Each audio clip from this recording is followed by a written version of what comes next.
अविनाश त्याच्या आईला विमलताईंना म्हणाला, आई, आज आमच्या ऑफिसमध्ये रात्री पार्टी आहे, त्यामुळे रात्री आम्ही ऑफिसमध्येच राहणार आहोत. सकाळपर्यंत येऊ.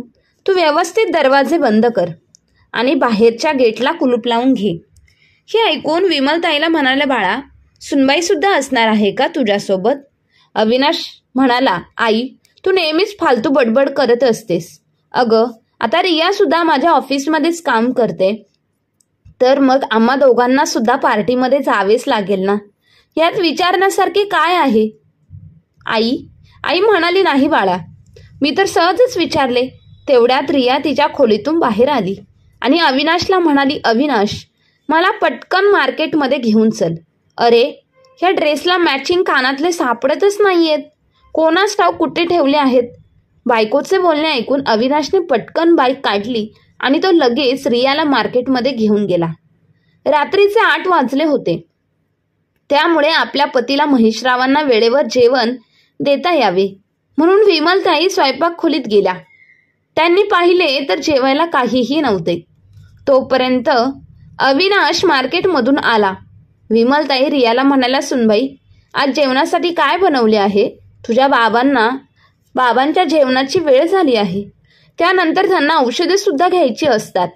सासूचे बोलणे ऐकून रिया भयंकर चिडली. ती म्हणाली, आई, मी तुम्हा दोघांसाठी जेवण बनवत बसू की मग ऑफिसच्या पार्टीसाठी तयार हो? हे बघा, आज मी तुम्हा दोघांसाठी काहीही बनवलेले नाही आणि तसेही आम्ही दोघे पार्टीला जात आहोत, त्यामुळे आम्ही दोघेही तिकडेच जेवण करू. तुम्ही तुमचे पाहून घ्या. काही वेळाने अविनाश आणि रिया तयार होऊन ऑफिसच्या पार्टीसाठी निघून गेले. इकडे विमल ताईंनी रात्रीच्या जेवणासाठी कुकरमध्ये खिचडी लावली. खिचडी तयार झाल्यावर विमल ताईंनी दोघांसाठी खिचडी वाढून घेतली आणि आपल्या बायकोला आपल्या खोलीत बसून दोघेही जेवण करू लागले. उन्हाळ्याचे दिवस होते, त्यामुळे त्या दोघांनाही खूप गरम होत होते. त्यामुळे जेवता जेवता महेशराव म्हणाले, किती दिवसांपासून मी अविनाशला म्हणतोय की आमच्या खोलीतील पंखा खराब झाला आहे, त्याला दुरुस्त करून घे, पण नाही, तो नेहमीच त्याच्या कामामध्ये बिझी असतो. विमला, आज आपल्या खोलीतील पंखा खराब होऊन 20 दिवस झाले आहेत.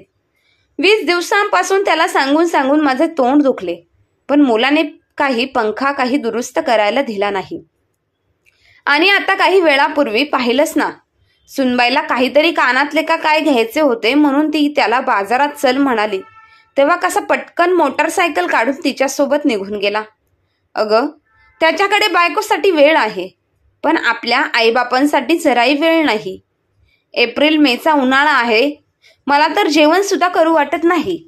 अशा उकाड्यात आजकालच्या मुलांकडे आई वडिलांसाठी आणि त्यांच्या कामासाठी अजिबातच वेळ नाही, पण जगभरातील इतर कामे करण्यासाठी त्यांच्याकडे वेळच वेळ असतो.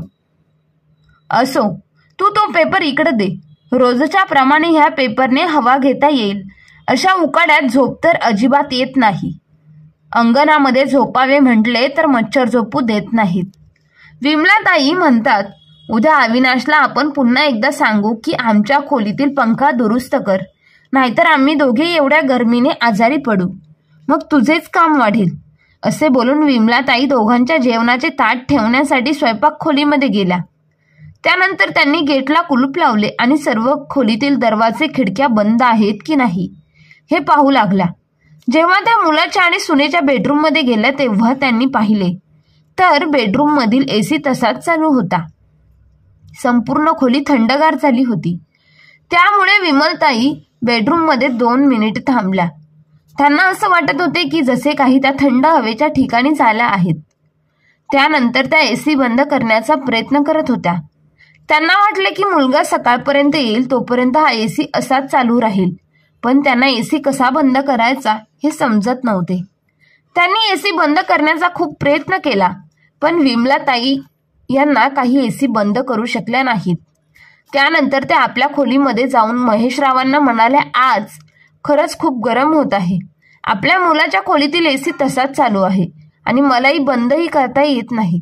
मग आपण असे करूया, आपण दोघे आज अविनाशच्या बेडरूममध्ये जमिनीवर अंथरूण टाकून झोपू.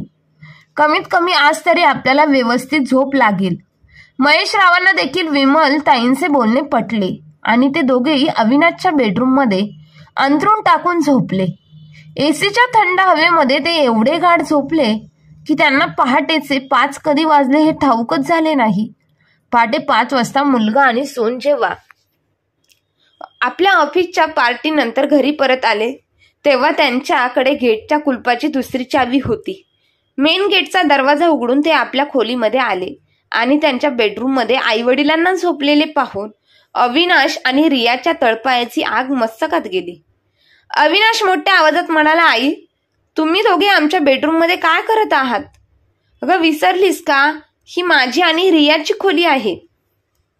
तुम्ही दोघे आमच्या खोलीमध्ये का झोपले आहात? मुलाचा आवाज ऐकून महेशराव आणि विमलताई गडबडीने उठल्या आणि आपल्या मुलाला आणि सुनेला काय बोलावे हे समजत नव्हते. रिया म्हणाली, ह्या घरामध्ये अजिबात प्रायव्हसी नाही. आई, तुम्ही आणि बाबा तुमच्या मुलाच्या आणि सुनेच्या बेडरूममध्ये झोपलात. लाज वाटते की नाही? तुम्हाला तुमची वेगळी खोली आहे ना, तिथे का नाही झोपलात? इकडे माझ्या खोलीमध्ये येऊन झोपण्याची तुमची हिंमत कशी झाली? हळू आवाजात विमलताई म्हणाल्या, सुनबाई, आमच्या खोलीतील पंखा बऱ्याच दिवसांपासून खराब झाला आहे. यांनी अविनाशला खूप वेळा पंखा दुरुस्त करून घे म्हणून सांगितले होते, तरी सुद्धा त्याने काही पंखा दुरुस्त करून घेतला नाही. रात्री जेव्हा मी तुमच्या खोलीचा दरवाजा बंद करण्यासाठी आले तेव्हा ही खोली खूप थंड पडली होती. एसी तसाच चालू होता. मी एसी बंद करण्याचा प्रयत्न केला पण मला एसी बंद करता आला नाही. त्यामुळे मी विचार केला की तुमची खोली एवढी थंड आहे तर मग आज एक दिवस आम्ही या खोलीमध्ये झोपावे. तसेही तुम्ही दोघे नव्हता ना, त्यामुळे आम्ही या खोलीमध्ये जमिनीवर अंथरूण टाकून झोपलो. हे ऐकून रिया मोठ्या आवाजात म्हणाली, उचला तुमचे हे अंथरूण आणि निघा माझ्या खोलीच्या बाहेर. लाज नाही वाटत का मुलगा आणि सुनेच्या खोलीमध्ये झोपायला? थंडगार हवेत झोपण्याची एवढीच आवड आहे तर मग तुम्ही नवीन एसी का घेत नाहीत? आणि तसेही केव्हापासून मध्ये झोपायला लागलात? कधी पाहिलं तरी आहे का? हा एसी माझ्या पप्पांनी मला माझ्या लग्नात दिला होता. रिया एवढे उलटसुलट बोलत होती तरी सुद्धा अविनाश तिला काहीही बोलत नव्हता. उलट बायको बोलताना तिच्या होला हो देत होता. महेशराव आपले अंथरूण उचलून काहीही न बोलता खोलीतून निघून गेले. पाठीमागून सून आपल्या सासू सासऱ्यांना मोठ्या आवाजात म्हणाली, तुमच्या खोलीमध्ये बिना पंख्याचे झोपला असतात तर काय जीव गेला असता का तुमचा? निर्लज्जासारखे माझ्या खोलीत येऊन झोपले आहेत. माझी खोली घाण करून टाकली ह्यांनी. आता मला ही खोली साफ करावी लागेल. विमलताई आणि महेशराव आपल्या खोलीमध्ये येऊन डोक्याला हात लावून बसतात, कारण त्यांच्या सुनेने मुलाने त्यांचा एवढा अपमान केला होता. दोघेही स्वतःला दोष देत होते की कोणती दुर्बुद्धी सुचली आम्हाला आणि आम्ही अविनाशच्या बेडरूममध्ये झोपायला गेलो. इकडेच नेहमीप्रमाणे बिना पंख्याचे झोपलो असतो तर फार बरे झाले असते. विमलताई महेशरावांना म्हणाल्या, जेव्हापासून अविनाशचे लग्न झाले आहे तो खूप बदलला आहे. सुनबाई चुकीचे बोलले तरी तो तिच्या होला हो देतो आणि कधीच आपल्या आईबापांना होणारा त्रास दिसत नाही स्वतःला. स्वतः तर एसी मध्ये झोपतो पण आपल्या खोलीतील बिघडलेला पंखा सुद्धा दुरुस्त करायला घेऊन जात नाही. भर उन्हाळ्यात आम्हाला किती गरम होत असेल हा विचार त्याच्या मनात येत नसेल का? असा विचार करून विमलाताईंच्या डोळ्यांतून अश्रू आले. अविनाश आणि रिया पहाटे 5 वाजता आले होते पण पहाटेच त्यांनी आपल्या आईवडिलांना खूप काही सुनावले. मुलगा आणि सून दोघेही काही वेळाने झोपले पण महेशराव आणि विमलताईंना काही झोप येत नव्हती. त्यामुळे दोघेही शांत बसले होते. उजडल्यानंतर विमलताई त्यांच्या रोजच्या कामाला लागल्या. सून तर रात्रीभर पार्टीमध्ये होती त्यामुळे ती काही सकाळी लवकर उठणार असे वाटतच नव्हते आणि त्यात आज रविवार होता त्यामुळे 10च्या आत तर ते दोघेही काही उठणारच नव्हते. अंघोळ देवपूजा आटपून विमलताई स्वतःसाठी आणि आपल्या पतीसाठी चहा बनवतात. त्यानंतर सर्वांसाठी नाश्ता बनवून दुपारच्या जेवणाच्या तयारीला लागतात. महेशराव एका प्रायव्हेट शाळेमध्ये शिक्षक होते. जोपर्यंत ते नोकरी करत होते तोपर्यंत घरामध्ये सर्व काही व्यवस्थित चालले होते. सर्व घरखर्च महेशराव स्वतःच्या सर्वांच्या पैशातून व्हायचा. तेव्हा अविनाश किंवा रियाला काहीच प्रॉब्लेम नव्हता. पण ते रिटायर झाले आणि तेव्हापासून मुलाच्या पगारावर घर खर्च चालत होता. जेव्हा अविनाश घर खर्च पाहत होता तेव्हापासून आई वडिलांना त्याच्याच म्हणण्यानुसार वागावे लागत होते.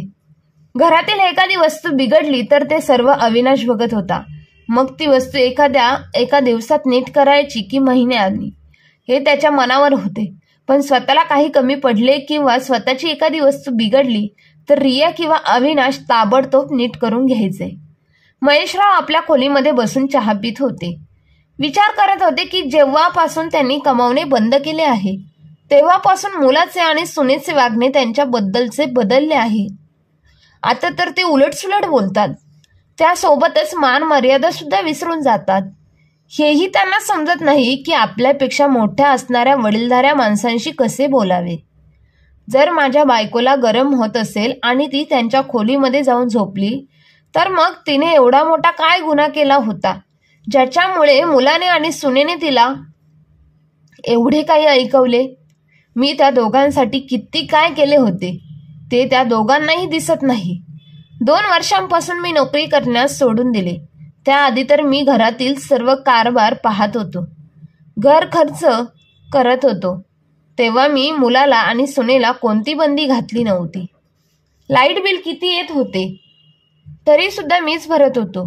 पण आज पंखा लावला तर लाईट बिल जास्त येईल म्हणून मुलगा आमच्या खोलीतील पंखा दुरुस्त करून घेत नाही आणि स्वतःच्या खोलीतील एसी मात्र चालू ठेवून निघून जातो. महेशरावांच्या डोक्यातून मुलाने आणि सुनेने केला अपमान जात नव्हता. त्यांना आता अशा प्रकारे घरात बसून राहणे योग्य वाटत नव्हते. आपल्या पतीला ते दिवसभर स्वयंपाक खोलीत काम करताना पाहायचे आणि म्हणायचे, माझी विमल अशीच आयुष्यभर घरातील कामं करत राहणार का? तिला कधीच आराम मिळणार नाही का? सून तर आरामात उठून ऑफिसला निघून जाते, तिच्या मनाला येईन तेवढं काम करते. एके दिवशी विमलाताई टीव्हीवर रामायण पाहत बसल्या होत्या. तेवढ्यात रिया आली आणि तिने सासूच्या हातून रिमोट हिसकावून घेतला आणि पटकन टीव्ही बंद केला. ती म्हणाली, आजपासून तुम्ही टीव्ही फक्त सकाळी आणि संध्याकाळी लावायचा, दिवसभर टीव्ही पाहण्याची गरज नाही. बिचाऱ्या विमलताईंना सुनेच्या अशा वागण्याने डोळ्यात पाणी आले. त्या आपल्या खोलीत जाऊन रडायला लागल्या. वीज बिल अविनाश भरतो, त्यामुळे त्याची बायको टीव्ही सुद्धा लावू देत नाही. आपल्या पत्नीची अशी अवस्था पाहून महेशराव उठून बाहेर निघून गेले.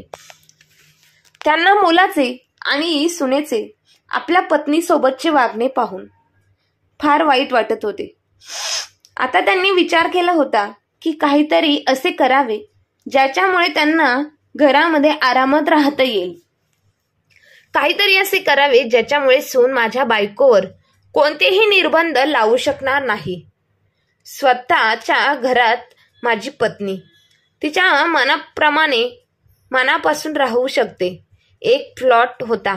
एके दिवशी महेशराव अविनाशला म्हणतात, अविनाश, मी जो हायवेच्या लगतचा प्लॉट खरेदी केला होता तो मी आता विकणार आहे, ज्याच्यासाठी खरेदीदार सुद्धा मिळाला आहे. प्लॉट विकण्याचे बोलणे ऐकून अविनाश रागाने म्हणाला, तुमचे डोके खराब झाले आहे का? बाबा, आई वडील तर आपल्या मुलांसाठी प्रॉपर्टी सांभाळून ठेवतात, जेवढे शक्य होईल तेवढी गुंतवणूक करण्याचा प्रयत्न करतात आणि तुम्ही खरेदी केलेली प्रॉपर्टी विकायचं बोलत आहात. तुम्ही त्या प्लॉटला अजिबात विकायचं नाही, आत्ताच सांगतो. महेशराव म्हणाले, तो प्लॉट माझा आहे आणि तो मी खरेदी केला होता. मी त्याला विकून टाकीन किंवा मग तसाच ठेवून देईन, माझी मर्जी आहे. मी जर तुझ्या मर्जीशिवाय तुझ्या खोलीमध्ये जाऊ शकत नाही तर मग माझा प्लॉट विकायचा की नाही यामध्ये तू तुझी मर्जी का दाखवत आहेस? तो प्लॉट तू विकत घेतला नाहीस, मग एवढ्या हक्काने का बोलतोयस? वडिलांचे बोलणे ऐकून रिया आणि अविनाशचा चेहरा उतरला. काही वेळाने दोघेही खोलीत गेले. रिया म्हणाली, तुझे वडील खूप नाराज वाटत आहे. तू एक काम कर, त्यांच्या खोलीतील पंखा पटकन रिपेअर करायला टाक किंवा मग आजच्या आज त्यांच्या खोलीत नवीन फॅन आणून बसव, जेणेकरून ते खूप खुश होतील. मग तेव्हा बघ ते आपले कसे ऐकतील. आपण त्यांना कसे तरी प्लॉट विकण्यापासून थांबवू शकतो. अविनाशला बायकोचे बोलणे पटले आणि तो आईबाबांच्या खोलीत गेला आणि बंद पडलेला फॅन उतरून दुरुस्त करण्यासाठी घेऊन जाऊ लागला. तेव्हा महेशराव त्याला म्हणाले, अविनाश, आता तुला माझा पंखा दुरुस्त करण्याची काही एक गरज नाही. मी माझा पंखा स्वतः दुरुस्त करेन. आजपर्यंत मी तुझ्यावर खूप विश्वास ठेवला होता, पण आता नाही. जोपर्यंत हातपाय चालतात तोपर्यंत माझे डोके हीच चालेल. मला तर वाटत होते की माझा मुलगा नोकरी करतो, सुनई नोकरी करते, तर मग आम्ही दोघेही घरातील जबाबदाऱ्यांपासून मुक्त झालो आहोत. पण नाही, आमच्यावर तर खूप जास्त बंधने घातली जाऊ लागली आहेत. आणि तुला असे वाटते का की तू माझा पंखा दुरुस्त करून दिलास म्हणून मी खुश होऊन तो प्लॉट विकणार नाही? जर असा विचार करत असशील तर तू खूप चुकीचा विचार करत आहेस. पण आता मला पुढे काय करायचं आहे याचा मी खूप व्यवस्थित विचार केला आहे. काही दिवसातच महेशराव आपल्या हायवेचा लगतचा प्लॉट विकून टाकतात आणि त्यातून त्यांना चांगली रक्कम मिळते. प्लॉट विकून 15 लाख रुपये मिळतात. त्या 15 लाखामधून 14 लाख रुपये महेशराव बँकेत जमा करतात. त्याने त्यांना दर महिन्याला व्याज येऊ लागले आणि त्या व्याजातून ते स्वतःचा आणि आपल्या पत्नीचे छोटे मोठे खर्च पूर्ण करायला लागले. आता त्यांना मुलाच्या किंवा सुनेच्या पुढे हात पसरावे लागत नव्हते. 1 लाख रुपयामध्ये त्यांनी आपल्या बायकोसाठी एक मोठा टीव्ही खरेदी केला आणि आपल्या खोलीमध्ये एक नवीन AC बसवून घेतला. ज्या दिवशी महेशरावांनी स्वतःच्या खोलीमध्ये नवीन AC आणि नवीन टीव्ही लावली होता त्या दिवशी रिया आणि अविनाश ऑफिसमधून येत होते. त्यांना ठाऊक नव्हते की बाबांनी स्वतःसाठी नवीन AC आणि टीव्ही आणला आहे. म्हणून मुलगा आणि सून बेडरूममध्ये गेले तेव्हा महेशराव आणि विमलाताईंना त्यांच्या बेडरूममधून मोठ्या मोठ्याने बोलण्याचे आवाज येऊ लागले. रिया म्हणत होतीस कोणास ठाऊक AC अचानक कसा बंद पडला. अविनाश AC नीट करणाऱ्या माणसाला फोन करतो, पण खूप रात्र झाल्यामुळे ते लोक येण्यास नकार देतात. आम्ही उद्या येऊ असे म्हणतात. AC उद्या रिपेअर होईल, पण आजची रात्र त्यांना झोप कशी येणार होती हा विचार दोघेही करू लागले. AC विना त्यांना झोप येत नव्हती. त्यामुळे मुलगा आणि सून दोघेही बाहेर अंगणात बसले. त्यांना आपल्या आईवडिलांच्या खोलीतून टीव्हीचा आवाज ऐकायला आला आणि रिया म्हणाली, हा आवाज टीव्हीचा आवाज कुठून येत आहे? हॉलचा टीव्ही तर बंद आहे. अविनाश म्हणाला, बहुतेक आईबाबांच्या खोलीतून टीव्हीचा आवाज येतोय. अविनाशने खोलीमध्ये जाऊन पाहिले तर आई खुर्चीवर बसून टीव्हीवर रामायण पाहत होती आणि महेशराव झोपले होते. हे पाहून रिया मोठ्या आवाजात म्हणाली, मी तुम्हाला किती वेळा सांगितले आहे की रात्री टीव्ही चालू करत जाऊ नका म्हणून, तरी सुद्धा लाईट बिल वाढावे म्हणून रात्री उशिरापर्यंत टीव्ही पाहत आहात का? आणि हा एवढा मोठा टीव्ही तुम्ही खरेदी कधी केला? त्यासाठी तुमच्याकडे एवढे पैसे कुठून आले? तेव्हा अचानक रियाची नजर खोलीमध्ये लावलेल्या AC वर गेली. AC पाहून ती आणखी मोठ्या आवाजात म्हणाली, अरे वा, AC कुठून आला आणि कधी लावून घेतला? तुम्ही हा AC मला सांगा, अचानक तुमच्याकडे एवढे पैसे कुठून आले? असे बोलून रियाने विमलताईंच्या हातातून रिमोट हिसकावून घेतला आणि ती टीव्ही बंद करायला लागली. तेवढ्यात महेशराव म्हणाले, सुनबाई, टीव्ही बंद करू नकोस. हा टीव्ही मी विकत घेतला आहे. विसरू नकोस की हे घर माझे आहे, त्यामुळे ही खोली माझी आहे आणि मला त्या खोलीत जे काही करायचे आहे ते मी करेन. महेशरावांचे बोलणे ऐकून रिया गप्प बसली. ते पुढे म्हणाले, आणि हो, हा AC आणि टीव्ही मी माझ्या स्वतःच्या पैशांनी घेतला आहे. अविनाश, मी तुला सांगितले होते ना की माझा हायवे लगतचा प्लॉट विकत आहेत, तर तो प्लॉट मी विकला आणि त्याचे सर्व पैसे मी माझ्या बायकोच्या नावावर ठेवले आहेत आणि त्या पैशांतील काही पैसे काढून मी हा नवीन टीव्ही आणि AC घेतला आहे. अरे अविनाश, मी तर तुला सांगूनच थकलो. एवढ्या दिवसात तू आमच्या खोलीतील एक पंखा दुरुस्त करू शकला नाहीस, कारण तुला आता आमच्यावर पैसे खर्च करणे अवघड वाटते. पण आम्ही तुझ्यासाठी लाखो रुपयांची प्रॉपर्टी ठेवली आहे, ती तुला दिसलीच नाही. मला सांग, जर तू तुझे 400-500 रुपये आमच्यावर खर्च करू शकत नाहीस, तर मग मी माझी लाखो रुपयांची प्रॉपर्टी तुझ्यासाठी का ठेवायची? त्यामुळे प्रॉपर्टी विकून आम्ही दोघेही आमचे म्हातारपण आरामामध्ये घालवणार आहोत. आणि सुनबाई, यापुढे माझ्या पत्नीला टीव्ही पाहण्यापासून थांबवण्याचे कारण काहीच नाही, कारण यापुढे किती लाईट बिल येऊ देत, मी देत जाईन. तुम्हाला लाईट बिल देण्याची गरज नाही. पण हो, मी लाईट बिल भरणार असलो तरी मी तुम्हाला तुमच्या खोलीतील AC चालू करू नका किंवा मग TV पाहू नका असे कधीच बोलणार नाही. महेशरावांचे बोलणे ऐकून मुलगा आणि सुनेने खाली मान घातली. त्या दोघांनाही असेच वाटत होते की वडिलांनी त्यांच्या गालावर अपमानाची एक अशी सनकाऊट चापट दिली आहे की अविनाश आणि रियाला घाम फुटला. दोघेही आई वडिलांच्या खोलीतून गुपचूप बाहेर आले आणि अंगणामध्ये येऊन बसले. बिचारे ते तरी काय करणार होते. आज तर त्यांच्या AC खराब झाला होता. दोघेही अंगणातून घरात आणि घरातून अंगणात फिरत राहिले, पण त्यांची हिंमत झाली नाही की आपल्या वडिलांना म्हणावे की बाबा, आमच्या खोलीतील AC खराब झाला आहे, तर मी तुमच्या खोलीमध्ये येऊन झोपू का? मित्रांनो, आई वडील आपल्यासाठी खूप काही करतात, पण आपण त्यांना असे कठोर निर्णय घेण्यासाठी मजबूर करतो. आई वडीलही देवाने आपल्याला दिलेली सर्वात मौल्यवान आहे.